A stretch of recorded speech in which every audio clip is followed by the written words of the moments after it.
आप देख रहे हैं प्रोग्राम दस्तक रेहान तारिक के साथ। आज जिन स्टोरीज पर देंगे दस्तक उनमें शामिल है कश्मीर में सियासत, दावे, नारे और इल्जामात, रंग कैसे बदलेंगे, कश्मीर की शनाख्त से महरूमी, हमने क्या किया, शहबाज शरीफ के खिलाफ मफरूजों पर मबनी खबर, ऑपोजिशन लीडर का मौकिफ दुरुस्त, आप पर कितने रुपए का कर्ज है। अस्सलाम वालेकुम, मैं हूं रेहान तारिक और आप देख रहे हैं दस्तक। आज कराची से खैबर, गवादर से तोरखम, सारी पाकिस्तानी कौम ने कश्मीरी अवाम से इजहार यकजहती किया है। दुनिया भर में बसने वाले पाकिस्तानी भी कश्मीरी अवाम से इजहार यकजहती के लिए अपना किरदार अदा करते दिखाई दिए। कश्मीर के मामले पर आज पाकिस्तानी अवाम कौम बने दिखाई दिए। मुल्क भर में सेमिनार्स, रैलियां और तकारीब मुनक्किद की गई। ऑपोजिशन जमातों ने नीलम किनारे मुजफ्फराबाद में पंडाल सजाया तो वजीर आजम दरियाए पूंछ के किनारे कोटली शहर में अवामी इज्तिमा से मुखातिब हुए। आज पाकिस्तान मुस्लिम लीग नून की नायब सदर मरियम नवाज शरीफ साहिबा जो पीडीएम के जलसे से खिताब कर रही थी, मुजफ्फराबाद में मौजूद थी। उन्होंने इमरान खान साहब से उनकी हुकूमत से कुछ तल्ख सवालात किए हैं और उनका जवाब इमरान खान साहब ने कैसे दिया है, सबसे पहले उसकी एक झलक आपके सामने रखता है। इलेक्शन के अंदर मोदी के जीतने की दुआएं मांगी थी। नरेंद्र मोदी, मैंने कोशिश की थी कश्मीर का मसला हल करें डायलॉग के जरिए। मैं फिर से आपको कह रहा हूं कि और कोई दूसरा रास्ता नहीं है। हमारी खारजा पॉलिसी क्या है? 2 मिनट की खामोशी। कहाँ है तुम्हारी खारजा पॉलिसी? जवाब दो इमरान खान। क्यों 18 महीने गुजर जाने के बावजूद और तुम्हारी जाली हुकूमत कश्मीर के चले जाने के बाद भी बेबसी की तस्वीर बन के बैठी है? हर फोरम के ऊपर मैं आपकी आवाज बुलंद करूंगा और कर रहा हूं और करता रहूंगा। जो पाकिस्तानी इमरान खान था ना, वहां पे जिसको डोनाल्ड ट्रंप कहते हैं, और जो हमारे इधर एक पाकिस्तानी डोनाल्ड ट्रंप है जिसका नाम इमरान खान है, तुम तो बड़े शादियाने बजा रहे थे। ट्रंप ने कहा है कि मैं कश्मीर पे सालिसी करूंगा। तुमने ट्रंप से जाकर पूछा कि क्यों भाई पाकिस्तानी इमरान खान कहां गए तुम्हारी सालिसी? पिछला अमेरिका का सदर था, 3 दफा उससे मैंने ताकीद की कि कश्मीर का मसला हल करें। आज वजीर आजम इमरान खान साहब जब कोटली में जलसा आम से खिताब कर रहे थे तो मसला कश्मीर के हल के लिए आज उन्होंने एक सोल्यूशन भी प्रपोज किया। उनका कहना है कि अगर कश्मीरियों को हक खुदरादियत दे दिया जाए तो उसके बाद कश्मीरी ये फैसला करेंगे कि उन्होंने पाकिस्तान के साथ रहना है या आजाद हैसियत में रहना है। कुछ ऐसी बात आज बिलावल भुट्टो साहब ने भी की है। वो क्या कह रहे थे, जरा वो झलक भी आपके सामने रखता है। कश्मीर के लोगों को यह कहना चाहता हूं, जब आपका हक मिलेगा, जब आप अपनी मुस्तकबिल का फैसला करेंगे और कश्मीर के लोग इंशाल्लाह जब पाकिस्तान के हक में फैसला करेंगे कि उसके बाद पाकिस्तान कश्मीर के लोगों को वो हक देगा। आप आजाद रहना चाहते हैं या आप पाकिस्तान का हिस्सा बनना चाहते हैं? कश्मीर के अवाम को अपने मुस्तकबिल के फैसले करने की इजाजत दी जाए। आज भी शहीद जुल्फिकार अली भुट्टो के उस बात पे खड़े हैं कि हमारा नारा, आपका नारा रायशुमारी, रायशुमारी। बिलावल भुट्टो भी मसला कश्मीर का हल रायशुमारी को करार दे रहे हैं और यकीनन आज वजीर आजम पाकिस्तान का मसला कश्मीर के हवाले से बयान भी इंतहाई अहम है। इस मामले पर हम आगे चलकर बात करेंगे, लेकिन आज कश्मीर में होने वाले जलसों के अंदर मसला कश्मीर से ज्यादा मुल्की सियासत पर बात की गई है। मरियम नवाज शरीफ ने आज हुकूमत पर खुलकर तनकीद की है। साथ ही उन्होंने कहा है कि उनकी पार्टी को हुकूमत के साथ ताउन के लिए फोन कॉल्स की जा रही हैं। इमरान खान साहब के बड़े उनको फोन कर रहे हैं। मरियम नवाज साहिबा ने आज क्या इल्जाम आयद किया है, जरा उसकी एक झलक भी आपके सामने रखता है। बड़ों को फोन करता है कि भाई प्लीज मेरे से ऑपोजिशन मैनेज नहीं हो रही, जरा एक दबका तो लगाओ। आजकल हमारी जमात को फोन आते हैं, इमरान खान के बड़ों की तरफ से फोन आते हैं। हमें कहा जाता है आपकी बड़ी मेहरबानी, सेनेट में लेजिस्लेशन होनी है, उसमें इमरान खान का साथ दे दो, आपको अल्लाह का वास्ता है। अब ये फोन कॉल्स कौन कर रहा है और किसको कर रहा है, इस मामले पर भी बात करेंगे। लेकिन चेयरमैन पीपल्स पार्टी बिलावल भुट्टो जरदारी ने भी हुकूमत को तनकीद का निशाना बनाया। चेयरमैन पीपल्स पार्टी बिलावल भुट्टो का कहना था कि इस वक्त इमरान खान और नरेंद्र मोदी सेम पेज पर हैं। हुकूमत और इदारे सेम पेज पर हों या ना हो, इस वक्त नरेंद्र मोदी और इमरान खान साहब जरूर सेम पेज पर हैं। बिलावल क्या कह रहे थे वो भी देख लीजिए। सेम पेज का रट लगे हुए बैठे हैं कि अगर कोई सेम पेज पे है तो इमरान मोदी सेम पेज पे। अब ऑपोजिशन की जानिब से हुकूमत पर ताबड़तोड़ हमले किए गए। ऐसे में हुकूमत भला कैसे खामोश रह सकती थी? वजीर आजम ने ऑपोजिशन जमातों को लॉन्ग मार्च के लिए ताउन की पेशकश तो की है। वजीर दाखिला शेख रशीद अहमद बोले हैं कि ऑपोजिशन ने कानून हाथ में लिया तो वो सलूक करूंगा कि तारीख याद रखेगी। इमरान खान साहब ने लॉन्ग मार्च से मुताल्लिक क्या कहा और वजीर दाखिला का क्या मौक़िफ़ है, वो मौक़िफ़ भी आपके सामने प्रेजेंट करते हैं। आपने लॉन्ग मार्च करनी है, बेशक लॉन्ग मार्च करें, जिधर भी करनी है मैं आपकी मदद करूंगा। हर किस्म की सोच के साथ बात करने के लिए तैयार हूं। जो मैं नहीं करूंगा, बड़े बड़े डाकुओं को NRO नहीं दूंगा। कहते थे हम यू कर लेते हैं, तो बेशर्मो तुम तो वाउ कर लेते हो। आप कानून और अमन के दायरे में आएंगे, आपको इस्लामाबाद और रावलपिंडी में पुरसकून शहर मिलेगा। लेकिन अगर आपने कानून को हाथ लिया तो याद रखना, आपसे वो सलूक करूंगा कि तारीख याद रखेगी। अब इस मामले पर बात करने के लिए सबसे पहले वफाकी वजीर science and technology Fawad Chaudhry साहब ने हमें ज्वाइन किया है। बहुत बहुत शुक्रिया फवाद चौधरी साहब आपके वक्त के लिए। आज इमरान खान साहब ने मसला कश्मीर का एक हल प्रपोज किया है कोटली में खिताब करते हुए, क्योंकि हमने तो माजी में ये सुना कश्मीर बनेगा पाकिस्तान और इस हवाले से बड़ा रिजिड स्टांस रहा है, लेकिन इमरान खान साहब का वो स्टेटमेंट बड़ा मकबूलियत पा रहा है कि हक़ खुद इरादियत अगर मिलता है तो उसके बाद कश्मीरियों को ये फैसला करना चाहिए कि वो पाकिस्तान के साथ रहना चाहते हैं या फिर वो आज़ाद रियासत की हैसियत पे रहना चाहते हैं। तो इसको अब हम अपनी खारजा पॉलिसी का हिस्सा समझें फवाद चौधरी साहब? देखिए, ये कोई ऐसी नई बात नहीं है जो प्राइम मिनिस्टर साहब ने की है। इसमें एक बहस चल रही है कि अगर कश्मीरियों की आज़ादी हो जाती है तो पाकिस्तान से उनका रिलेशनशिप क्या होगा। तो PM साहब ने जहां अपनी जो तकरीर है उसमें बदरजहा ये कहा कि आप हक़ खुद इरादियत उनको देंगे अक़वाम मुत्तहिदा की करारदादों के मुताबिक, जिसमें दो ऑप्शंस हैं, या वो पाकिस्तान में शामिल हों या कि हिंदुस्तान में शामिल हों। और उसके बाद जो अगला रिलेशनशिप है कश्मीरियों का पाकिस्तान से, वो फिर पाकिस्तान और कश्मीरी आपस में खुद तय कर लेंगे कि वो किस किस्म का होगा। वो इंडिपेंडेंस भी हो सकता है, वो ग्रेटर ऑटोनॉमी भी हो सकती है, वो फिर अगला कन्फेडरेशन भी हो सकता है। वो अगला अरेंजमेंट है वो पाकिस्तान का और कश्मीरियों का मामला है, उसका हिंदुस्तान से कोई ताल्लुक। बिल्कुल से मैं असल में इसलिए जानना चाह रहा हूँ इस पर्सपेक्टिव के अंदर, आपको याद होगा एक चुनाव फार्मूला बड़ा मकबूल हुआ था 1960s के अंदर, फिर उसके बाद मुशर्रफ दौर के अंदर भी मुख्तलिफ फार्मूलाज आते रहे हैं।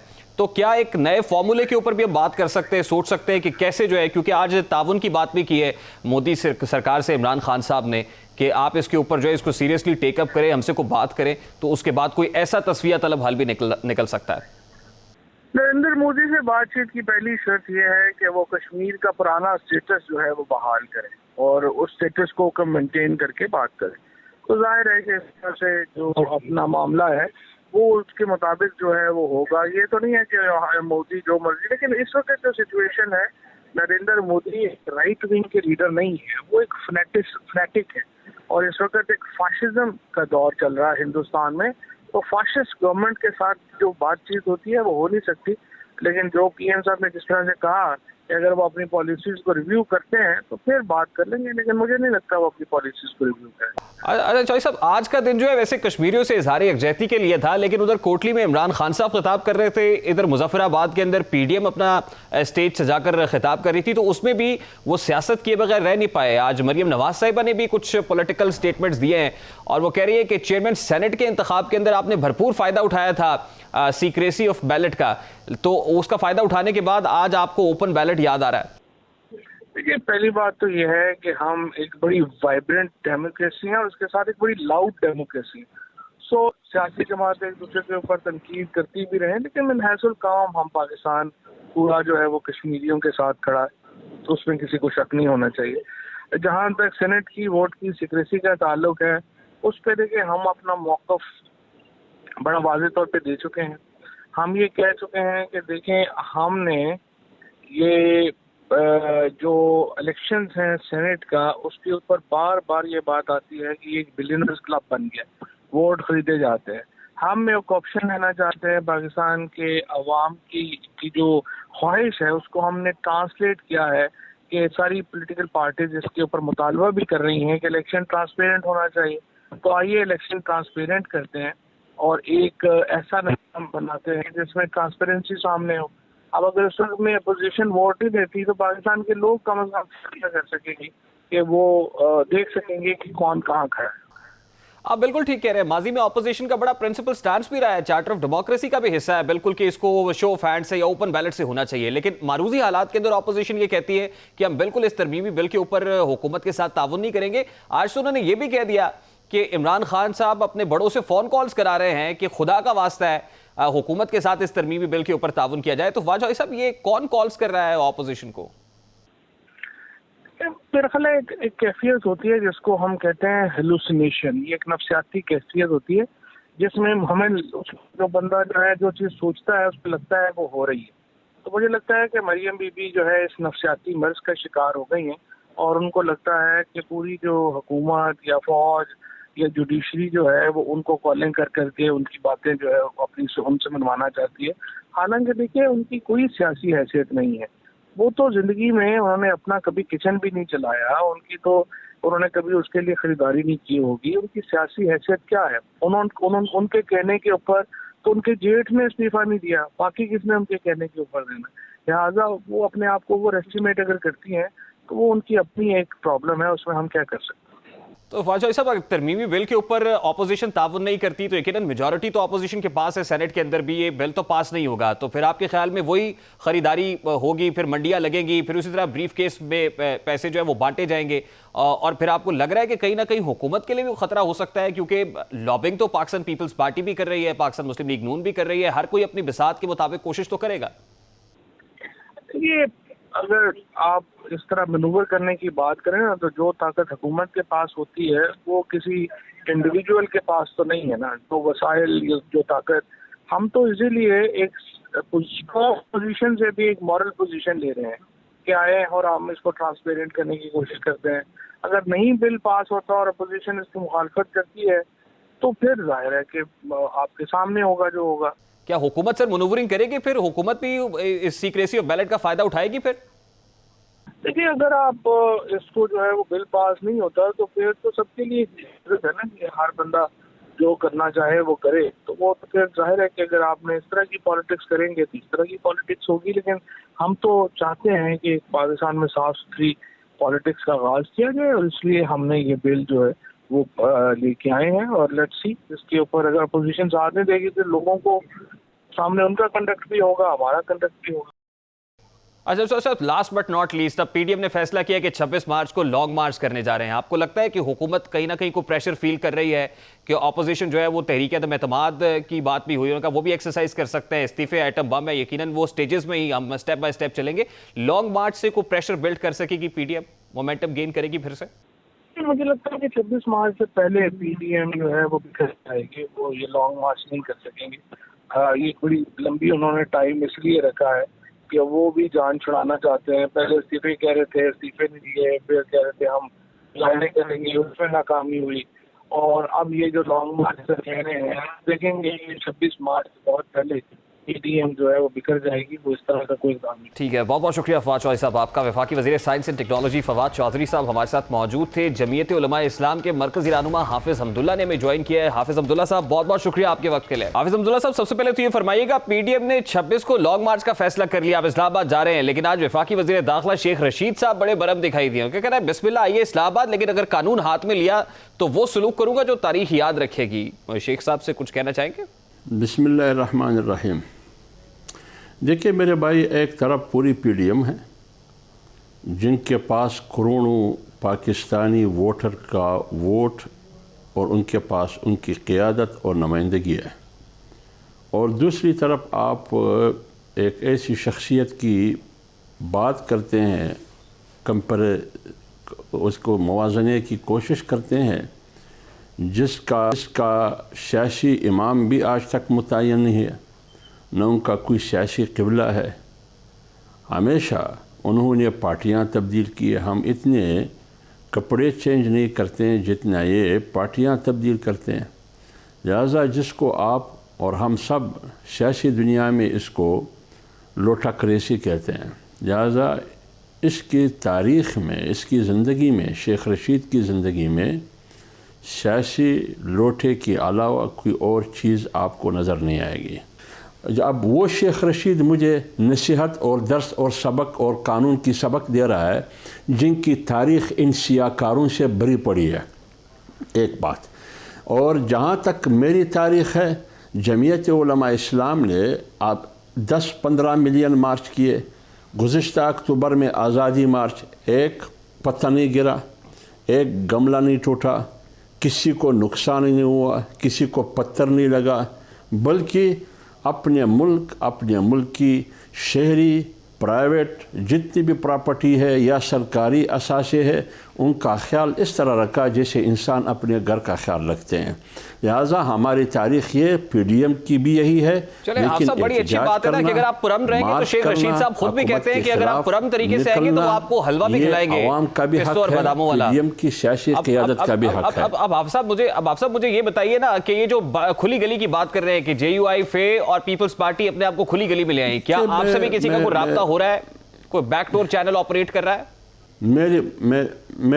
मेरी बात सुने, मेरी बात सुने। शेख रशीद सोने में भी गेट नंबर 4 की तरफ देखता है, भागता है उसी खुली गली में, और जब जागने से जब वो उठते हैं, सोने से नींद से उठते हैं भी वो गेट नंबर 4 की तरफ देखता है। PDM और जमीयत उलमा इस्लाम और मौलाना फजल रहमान की सियासत आवाम से वाबस्ता है। वो कहते हैं कि इक़्तिदार आवाम के रास्ते से आता है और एक वक्त इक़्तिदार आवाम के रास्ते से जाता है। लिहाजा हम किसी खुली गली की कोशिश नहीं करेंगे, हम किसी गेट मेट को नहीं देखते, हम किसी की वो क्या कहते हैं मन सलवा की हमें की ज़रूरत नहीं है। सवाल है, चलिए छोड़ देते हैं हम इस बात को सर। हम सेनेट की बात करते हैं। लॉन्ग मार्च से पहले सेनेट इंतखाब में जब आप जा रहे हैं तो मुझे ये बताइए कि सेनेट में मौलाना फजलुर रहमान उतर रहे हैं खुद बतौर कैंडिडेट? देखिए, सेनेट इलेक्शन पहले हमारा इरादा ये था कि हम सेनेट इलेक्शन में नहीं जाएंगे, न सेनेट इलेक्शन करने देंगे। लेकिन जब कानूनी माहिरीन, आइनी माहिरीन बैठ के तमाम पार्टियों के वकला, तो लिहाजा हम इस नतीजे पर पहुँचे कि हमने सीनेट इलेक्शन में जाना है, जो कि फ़ैसला भी हुआ। हमारे फ़ैसले बबांग दुहल अलल ऐलान है पूरी कौम के सामने। जहाँ तक आपका सवाल है कि मौलाना साहब सीनेट में जाएंगे, सीनेट इलेक्शन लड़ेंगे, नहीं, कतन मौलाना साहब सीनेट के लिए उम्मीदवार नहीं है, कतन मौलाना साहब सीनेट इलेक्शन नहीं लड़ेंगे, और मौलाना साहब ख्वाहिश भी नहीं रखते हैं सीनेट के लिए। इसलिए ये जो प्रोपेगंडा हो रहा है कि मौलाना साहब सीनेट में आ रहा है, फिर कहते हैं कि मौलाना साहब सीनेट के चेयरमैन बन रहा है, ये सारी अफवाहें हैं, ये सारी बेबुनियाद प्रोपेगंडा है, इसका कोई हकीकत नहीं है।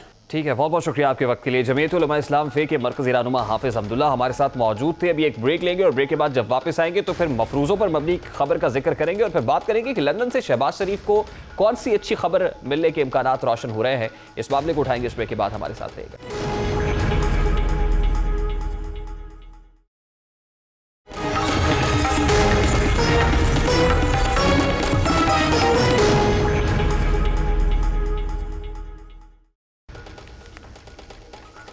आज लंदन हाई कोर्ट ने ऑपोजिशन लीडर शहबाज शरीफ के हवाले से अहम फैसला सुना दिया है। आज लंदन हाई कोर्ट में ऑपोजिशन लीडर शहबाज शरीफ के डेविड रोज और बरतानवी अखबार मेल ऑनलाइन और मेल ऑन संडे पर मुकदमे की वर्चुअल समाअत हुई। पहले दिन का फैसला सुनाते हुए जस्टिस मैथ्यू निकोलन ने डेली मेल खबर को हद की इज्जत करार दिया है। अखबार के वकील ने भी ठोस शवाहिद न होने का एतराफ किया है और फैसले के दौरान जस्टिस मैथ्यू निकोलन ने कहा है कि मजमून में कहा गया कि मुतासरीन में बरतानवी टैक्स दहिंदगान भी शामिल हैं। मजमून में कहा गया कि शहबाज शरीफ मनी लॉन्ड्रिंग से भी मुस्तफीद हुए हैं। जस्टिस निकोलन ने रिमार्क्स देते हुए कहा कि मजमून में यह कहा गया है कि शहबाज शरीफ और अली इमरान करप्शन से मुस्तफीद हुए। मजमून में शहबाज शरीफ को यूके डेफेड का पोस्टर बॉय कहा गया है। जस्टिस निकोलन ने रिमार्क्स दिए हैं कि शहबाज शरीफ के खिलाफ पाकिस्तान में होने वाली कार्रवाई से मुताल्लिक जानबूझकर कुछ नहीं पढ़ा। बादज़ा जस्टिस मैथ्यू निकोलन ने कहा कि अखबार के मजमून में लिखे गए अल्फाज शहबाज शरीफ की हद के इज्जत का बाइस थे। समाअत के दौरान डेली मेल के वकला ने मौक़िफ़ अपनाया कि शहबाज शरीफ के खिलाफ मनी लॉन्ड्रिंग के इल्ज़ामात बहुत महदूद और मफरूज़ों पर मबनी थे। मेल के वकला ने शहजाद अकबर के बयान का हवाला भी दिया। मनी लॉन्ड्रिंग की तहकीकात का आगाज़ हो चुका है। गबन के पीछे कौन है, पाकिस्तान में तफ्तीश अगले मरहले में पहुंच चुकी है, हमारी मालूमात महदूद हैं। आज की समाअत में शहबाज शरीफ के वकला का कहना था कि अखबार का मजमून शवाहिद की बजाय मुकम्मल तौर पर बेबुनियाद इल्ज़ामात पर मुश्तमिल था। मजमून में पहले शहबाज शरीफ और बरतानवी हुकूमत के राब्तों की मिसाल दी गई, फिर करप्शन के इल्ज़ामात लगाए गए। डेली मेल के खिलाफ ऑपोजिशन लीडर शहबाज शरीफ और अली इमरान के दावे की इब्तदाई समाअत का अहवाल हुकूमती उहदेदारों के लिए यकीनन एक धचका समझा जा रहा है। अब इस केस का जायजा लिया जाए तो बरतानवी अखबार डेली मेल ने ऑपोजिशन लीडर शहबाज शरीफ के खिलाफ 14 जुलाई 2019 को एक रिपोर्ट शाया की।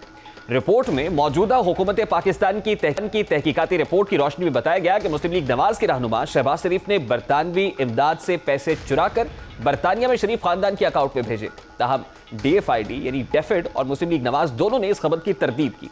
रिपोर्ट में ज़लज़ले के बाद बहाली और तामीर नौ के लिए ईरा नामी पाकिस्तानी इदारे में करप्शन का जिक्र किया गया।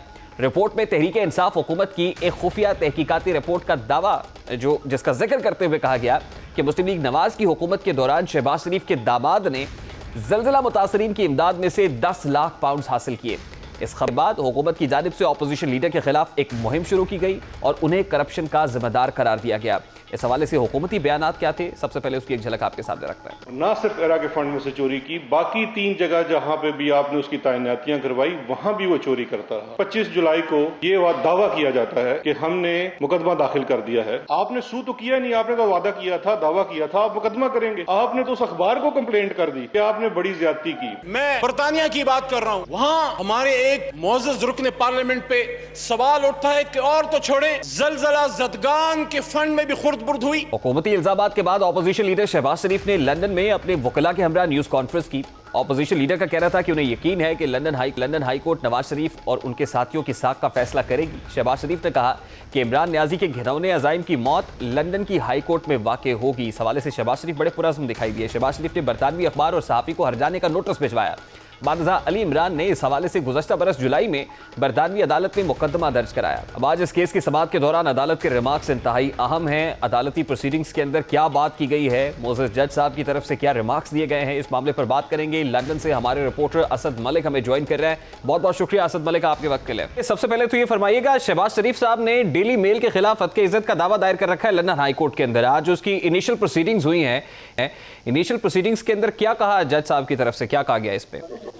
जी, बड़े अहम रिमार्क्स आए हैं जज साहब की तरफ से और ऑल्सो जो डेली मेल के वकला हैं उनकी तरफ से। लेकिन सबसे पहले आपको बताते चले कि लंदन में कोरोना के बाइस जो भी प्रोसीडिंग्स हैं अदालत की वो ऑनलाइन या फ़ोन पर की जाती हैं और आज भी जो प्रोसीडिंग की गई है वो ऑनलाइन ही की गई है। तो इसके साथ साथ आपको ये भी बताते चलें कि जो लंदन के जो जज हैं मैथ्यू नेकलिन, उन्होंने ये कहा है कि जो अखबार में जो मजमून में अल्फाज लिखे गए हैं शहबाज शरीफ साहब के बारे में वो बड़े डेफामेटरी है, यानी उनकी जो शोहरत है उसको नुकसान पहुंचाने वाले हैं। इसके अलावा जो डेली मेल के जो वकला हैं उन्होंने ये कहा है कि शहबाज शरीफ के खिलाफ करप्शन और मनी लॉन्ड्रिंग के जो इल्ज़ामात हैं वो मफरूज़ों पर मबनी है और लेकिन जो सबूत हैं उसके जो एविडेंस हैं वो भी बड़े महदूद हैं।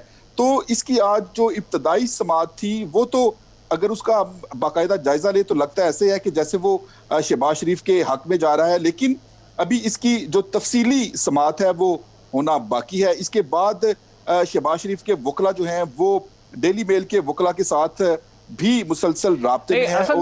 लेकिन जो जज साहब है मैथ्यू मैकलिन, उनकी तरफ से जो रिमार्क्स दिए गए जिनको आप भी कोट कर रहे हैं कि उन्होंने ये कहा है कि जो डेली मेल का मजमून था वो उसमें जो वर्डिंग यूज की गई है वो बड़ी डेफेमेटरी है। तो यही तो स्टांस शहबाज शरीफ साहब का है। तो इसका मतलब ये है कि शहबाज शरीफ साहब के उस स्टांस को, उस मौक़िफ़ की तौसीक हुई है आज अदालत के अंदर।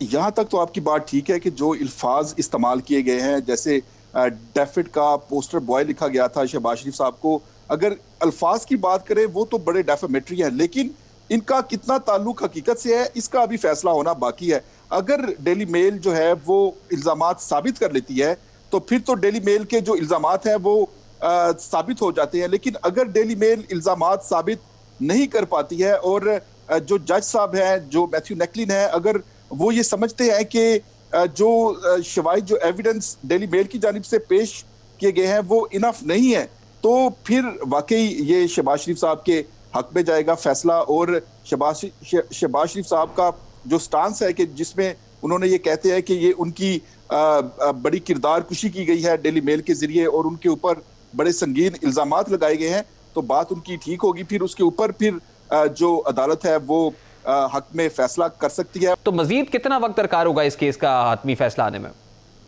जी, डेफामेटरी जो केसेस हैं, अगर जो पार्टीज हैं अगर वो किसी ना किसी नुक्ते पर इत्तफाक कर ले तो ये पहली हियरिंग से पहले ही ये मामला खत्म हो सकता है। लेकिन अगर इसको दोनों पार्टीज ऑन करती हैं और डेली मेल इस बात पर डटी रहती है कि जो उनकी तरफ से इल्ज़ामात लगाए गए हैं वो हक और सच पर मबनी है और शहबाज शरीफ जो है वो इसके ऊपर डटे रहते हैं कि जो उनके खिलाफ लिखा गया डेली मेल में वो सरासर झूठ है। तो ये मामला 6 महीने से 3 साल तक चल सकता है। उसके बाद जो हारने वाली पार्टी है वो अपील में भी जा सकती है। इसके साथ साथ जो बड़ा एक दिलचस्प मरहला है इस केस में, जो शहबाज शरीफ साहब के और अली इमरान के जो वकला हैं वो मौजूदा हुकूमत यानी पाकिस्तान तहरीक इंसाफ के बड़े करीबी हैं। उनका ताल्लुक भी पाकिस्तान तहरीक इंसाफ यूके, लंदन और बरतानिया से है और वो शहबाज शरीफ का वकील होने के साथ साथ वो इमरान खान के लिए फंड रेजिंग भी करते रहे हैं। तो जो सिलाई मशीनों का जिक्र आपने गुज़िश्ता रोज सुना असेंबली में, ये उन्हीं सिलाई मशीनों के लिए फंडिंग भी इकट्ठी करते रहे हैं। यानी जो बाजी अलीमा खान है उनके लिए जो अली इमरान के वकला हैं जिनका नाम है मियां अब्दुल वहीद, वो पाकिस्तान तहरीक इंसाफ के लिए और अलीमा खान के लिए यूके भर में यानी बरतानिया भर में उसकी फंडिंग भी इकट्ठी करते रहे हैं और अब वो अली इमरान के इस केस में वकील भी हैं। ठीक है, बहुत बहुत शुक्रिया असद मलिक आपके वक्त के लिए। लंदन से हमारे रिपोर्टर असद मलिक हमारे साथ मौजूद थे। लंदन हाई कोर्ट में होने वाली इस समाअत का अहवाल हमारे सामने रख रहे थे। अभी एक ब्रेक लेंगे और ब्रेक के बाद जब वापस आएंगे तो मसला कश्मीर पर हमारी खारजा पॉलिसी कहाँ खड़ी है, इस बारे में बात करेंगे। तर्जुमान दफ्तर खारजा हमारे साथ मौजूद होंगे इस ब्रेक के बाद हमारे साथ रहेंगे।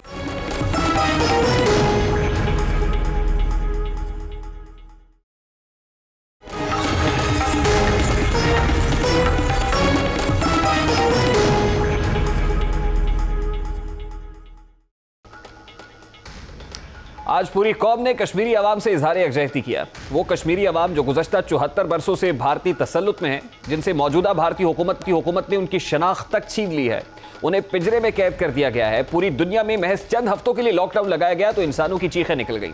लेकिन आज कश्मीर में लॉकडाउन के 550 दिन मुकम्मल हो चुके हैं। कश्मीरी अवाम गुज़श्ता 7,92,000 मिनटों से जिंदगी के खौफ में मुब्तला है। 13,900 घंटे गुजर चुके हैं, उन्हें आज़ादी की सांसें तक मैसर नहीं। 78 हफ्तों से खुली फजा में जीने के अरमान उनके सीने में दर्द बन चुके हैं। उम्मीद, मौत के खौफ और रुकती सांसों के बीच 18 माह का अरसा बीत चुका है। 200 कश्मीरियों को गोलियों से छलनी करके उनकी कब्रों तक के निशानात मिटा दिए गए हैं। इस सब के खिलाफ जिस कश्मीरी ने आवाज़ बुलंद की है उसे पाबंदे सलासिल किया गया या फिर पैलेट गनों से उनकी बेनाई छीन ली गई। सब जिलाली परचम में लिपटे लाशें, चीखों में गुम होते पाकिस्तान जिंदाबाद के नारे आज भी वादी में सुनाई दे रहा है।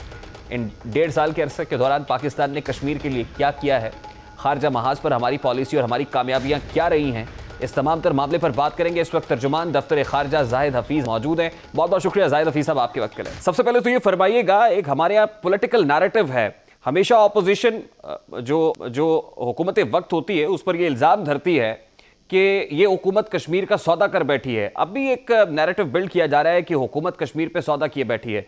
ये बताइएगा कि 5 अगस्त के इकदाम के बाद, क्योंकि इसलिए भी ज़्यादा मकबूलियत पकड़ रहा है कि 5 अगस्त को मोदी हुकूमत ने एक ऐसा इकदाम किया जो दुनिया भर के अंदर यकीनन जिस निगाह से देखा जा रहा है वो सबके सामने। 5 अगस्त के बाद से दफ्तर खारजा की जानिब से क्या इकदाम किए गए हैं जिसके बाद ये खुसूसन समझा जाए कि हम कश्मीर की आज़ादी के करीब हुए हैं? जी देखें, सबसे पहले तो मैं आपको ये बताना चाहूँगा कि अभी तक ये जितना भी हुआ ये सिर्फ दफ्तर खारजा की एफ़र्ट नहीं है, ये सिर्फ हुकूमत की एफ़र्ट नहीं है, बल्कि ये एक नेशनल एफ़र्ट है। ये पूरी कौम, मसला है कश्मीर एक ऐसा इशू है जिसके ऊपर पूरी कौम बिल्कुल मुत्तहिद है और पूरी कौम मसला है कश्मीर के ऊपर एक आवाज़ के साथ बात करती है। और यही वजह है कि आज इंटरनेशनल कम्युनिटी में इस आवाज़ को सुना जा रहा है और ना सिर्फ सुना जा रहा है, आपको उसके असरात भी महसूस हो रहे हैं, नज़र आ रहे हैं। आपने बात किया 5 अगस्त के बाद से जो इंडिया के इलीगल और यूनिलैटरल एक्शंस थे 5 अगस्त 2019 के, उसके बाद से पाकिस्तान की तरफ से एक इंतहाई मरबूत जो है वो स्ट्रेटजी के तहत इस इशू को लेके आगे बढ़ा गया। उसमें 3 इसकी इम्पॉर्टेंट डायमेंशंस थी जी। पहली इसकी लीगल डायमेंशन थी, दूसरी इसकी ह्यूमन राइट्स की डायमेंशन थी और तीसरी पीस एंड सिक्योरिटी के हवाले से थी। लेकिन आर्टिकल 370 रिवोक होने के बाद, इलीगल एनेक्सेशन के बाद, लाइन ऑफ कंट्रोल के उस पार जो भारत जा रही है तो उसमें कमी तो नहीं आई, उसकी शिद्दत में मजीद इजाफा ही देखा गया है। जी देखें, ये मैं इसके ऊपर आना, जब हम बात करते हैं ह्यूमन राइट्स की, जो ह्यूमन राइट्स डायमेंशन है उसमें आज हम ये देख रहे हैं कि 550 डेज़ हो गए हैं। एक इलीगल मिलिट्री सीज है वहाँ पे, एक वहाँ पे एक्चुअल किलिंग्स हो रही हैं in fake encounters and staged cordon and search operation. वहाँ पे कम्युनिकेशन ब्लॉकेड है, वहाँ पे मीडिया ब्लैकआउट है। Over 300 people have been killed in extra judicial fake encounters. तो ये जो सारी ह्यूमन राइट्स वायलेशंस हो रही हैं, आज पूरी दुनिया, इंटरनेशनल कम्युनिटी इसका नोटिस ले रही है। ह्यूमन राइट्स मशीनरी जितनी भी है यूएन की, जितनी international human rights and humanitarian organisations हैं, इंटरनेशनल मीडिया है, आज आपको उस सब में इसकी बाज़गश्त नज़र आएगी कि इंडिया जो गैर कानूनी इक़दामात वहाँ पे ले रहा है और जो ह्यूमन राइट्स वायलेशंस कर रहा है Indian illegally occupied Jammu and Kashmir के अंदर। आपने ये देखा कि 2 रिपोर्ट्स आई हैं यूएन ह्यूमन राइट्स कमीशन की तरफ से 2018-2019 की रिपोर्ट्स। उनके अंदर क्लियरली जो ह्यूमन राइट्स वायलेशंस हो रही हैं उन्हें डिस्क्राइब किया गया है। फिर आपने ये देखा होगा कि पाकिस्तान की तरफ से भी इस सिलसिले में आपको एक एफर्ट नज़र आई। हमने एक अपना डोजियर प्रेजेंट किया जिसमें हमने बताया कि भारत जो है जो कि बहुत अरसे से अपने आप को प्रेजेंट करता है as a victim of terrorism. अब तो ये तय हो गया है कि वो इंडियन पार्लियामेंट के ऊपर अटैक हो, वो मुंबई अटैक हो या पुलवामा अटैक हो, भारत की अपनी सिक्योरिटी एजेंसीज, इंटेलिजेंस एजेंसीज उसके अंदर मुलव्वस हैं। और जैसे आप ये कह रहे हैं कि अर्नब गोस्वामी वाली चार्ट मंजर आम पर आना और उसके बाद मुख्तलिफ रिपोर्ट्स EU डिसइंफो लैब जो कुछ बता रही है, पाकिस्तान इस तमाम तर इंफॉर्मेशन को कैसे कैपिटलाइज कर सका है अभी तक? देखें, भारत का झूठ तो अब पूरी तरह से बेनकाब हो चुका है। आज भारत का असल चेहरा पूरी दुनिया के सामने आ चुका है। आज जो भारत अपने आप को दुनिया की सबसे बड़ी डेमोक्रेसी कहता था, आज ये सारे भारत के झूठ जो है ये बिल्कुल, हमने तो बारहा ये बात कही कि पाकिस्तान भारत के हर झूठ का जवाब सच से देगा। पाकिस्तान भारत के मनफी प्रोपेगेंडे का, डिसइंफॉर्मेशन जो उनकी कैंपेन है उसका जवाब जो है वो करेक्ट इन्फॉर्मेशन और पॉजिटिव एक कंस्ट्रक्टिव आउटरीच जो इंटरनेशनल कम्युनिटी के साथ है उसके ज़रिए देगा। लेकिन हम साथ ये भी कहते हैं कि भारत की तरफ से किसी भी मिस एडवेंचर का जवाब जो है वो पूरी नौचप मिलिट्री रिस्पांस के जरिए दिया जाएगा टेररिज्म के तौर पे। लेकिन इसके बावजूद आज हमने कोटली में वज़ीर आज़म इमरान खान साहब को खिताब करते हुए सुना, उन्होंने एक बार फिर मोदी सरकार की तरफ जो है वो दोस्ती का हाथ बढ़ाया है और पीस का हाथ बढ़ाया है। तो क्या इसे अपनी खारजा पॉलिसी की कमजोरी समझा जाए फिर?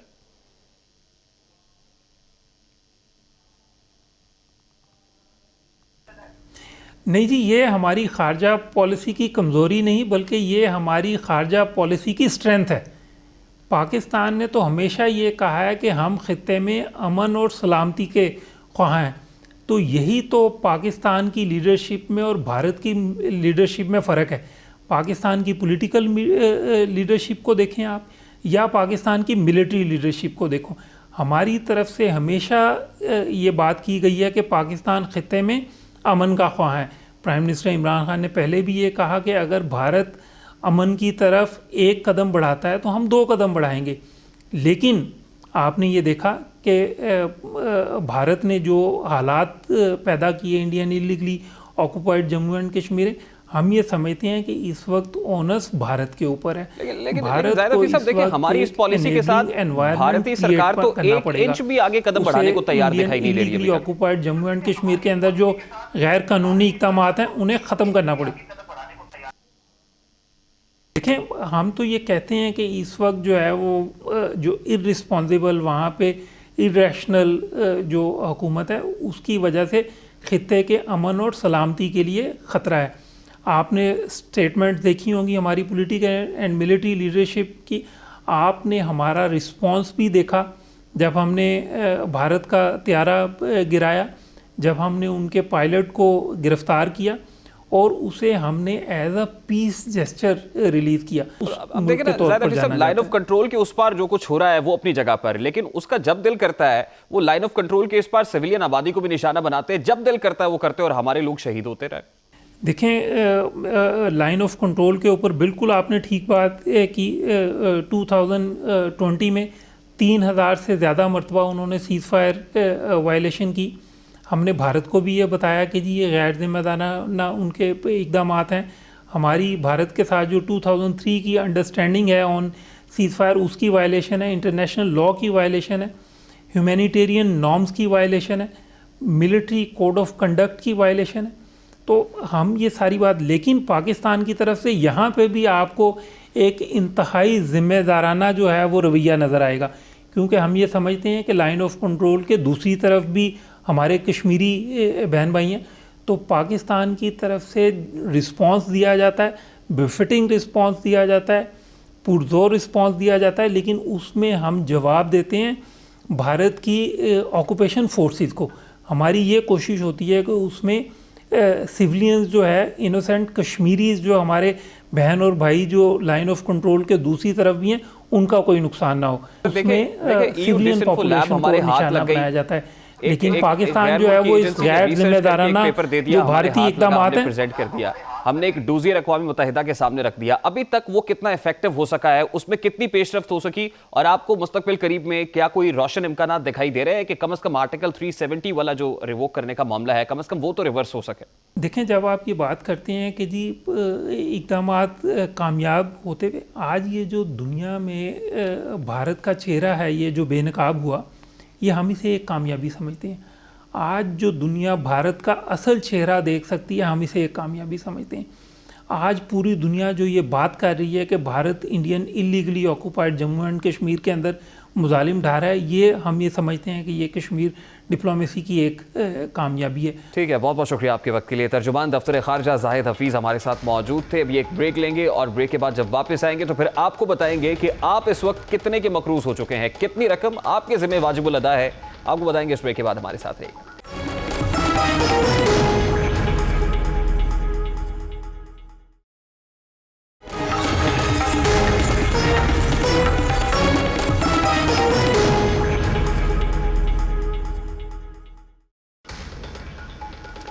मुल्क को कर्ज के बोझ से निजात दिलाने के दावे करने वाली पाकिस्तान तहरीक इंसाफ के दौर में हर पाकिस्तानी पर 2.25 लाख रुपए के कर्ज का बोझ लाद दिया गया है।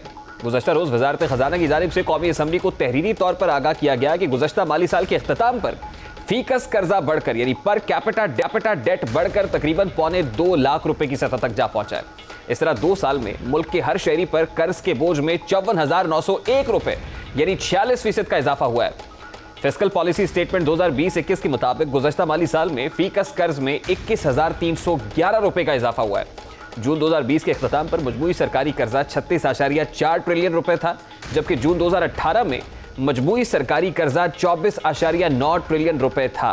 कर्ज लेने पर माजी की हुकूमतों को तनकीद का निशाना बनाया जाता रहा है, लेकिन गुज़श्ता 3 अदवार का जायजा आपके सामने रखते हैं। आदाद शुमार के मुताबिक पाकिस्तान ने अपने क़याम से लेकर 2008 तक एक से असना में तकरीबन 6,000 बिलियन कर्ज लिया है। 1971 तक हर पाकिस्तानी मर्द, औरत और बच्चे तकरीबन औसतन 500 रुपए के मकरूज थे। परवेज़ मुशर्रफ के दौरे हुकूमत के इख्तिताम तक हर पाकिस्तानी शहरी 36,000 रुपए का मकरूज हो चुका था। पीपल्स पार्टी के दौरे हुकूमत में हर पाकिस्तानी शहरी तकरीबन 88,000 रुपए का मकरूज था। मुस्लिम लीग नून के दौर में हर पाकिस्तानी 1,10,000 रुपए का मकरूज हो चुका था।